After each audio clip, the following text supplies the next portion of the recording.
আসবো। মোহাম্মদ ভাই, আপনার কাছে জানতে চাই, তারেক রহমানের ফেরা না ফেরা নিয়ে প্রায় গত 15-16 মাস ধরে নানান আলোচনা চলছে।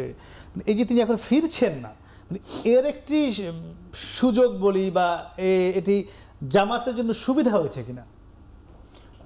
দেখেন, তারেক রহমানের ফেরা না ফেরা এটা আপনি কয়েকটা দিক রয়েছে। একটা পারিবারিক সংকটের মধ্যে দিয়ে তিনি যাচ্ছেন। আমি মনে করি এটা নিয়ে কোনো রাজনীতি করার কিছু নেই। আমরা যারা গত 16 বছর ফ্যাসিবাদের ভিকটিম ছিলাম, আমার পিতাকে শহীদ করা হয়েছে, জুডিশিয়াল কিলিং করা হয়েছে, আমরা জানি ট্রমাগুলো কীরকম। আমার বড় ভাই সে সময় আমেরিকাতে ছিলেন, আমার ছোট ভাই মালয়েশিয়ায় ছিলেন, তারা আসতে পারেনি। তো এইটা নিয়ে আমি মনে করি না রাজনীতি করার কিছু আছে। সন্তান হিসাবে আমি বিশ্বাস করি তারেক জিয়ার ডেফিনেটলি ফিলিংস আছে, তিনি আসতে চান অবশ্যই। এটা নিয়ে আমি মনে হয় না কেউ রাজনীতি করুক, এটা আমি চাই না।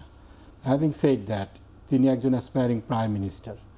তিনি যখন বলেন যে সিদ্ধান্ত গ্রহণ করার এখতিয়ার শুধুমাত্র আমার নয়, সামথিং টু দ্যাট এফেক্ট, এইটা কিন্তু রাজনীতি বাদ দেন। একজন সাধারণ মানুষ হিসাবে আমি আমার ভবিষ্যৎ প্রধানমন্ত্রী যিনি হতে চাচ্ছেন, তিনি এই কথা বললে কিন্তু আমার একটু ভয় লাগবে যে ভবিষ্যতে যে যার হাতে আমি ক্ষমতা দিতে যাচ্ছি কিংবা দিব, যিনি প্রধানমন্ত্রী হতে চাচ্ছেন, তার হাতে যদি তার এত গুরুত্বপূর্ণ একটা বিষয়ে সিদ্ধান্ত নেওয়ার ভার না থাকে, তাহলে আসলে কি হবে?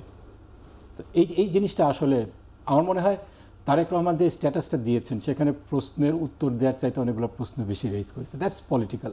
কিন্তু অ্যাজ এ ফ্যামিলি আমি মনে করি ওনার প্রতি আমি সিম্প্যাথেটিক, এবং বেগম জিয়া, আমাদের সাথেও ফ্যামিলির কত কিছুটা রিলেশন রয়েছে। কিন্তু যেটা বলা হলো, তিনি কিন্তু দলের ঊর্ধ্বে।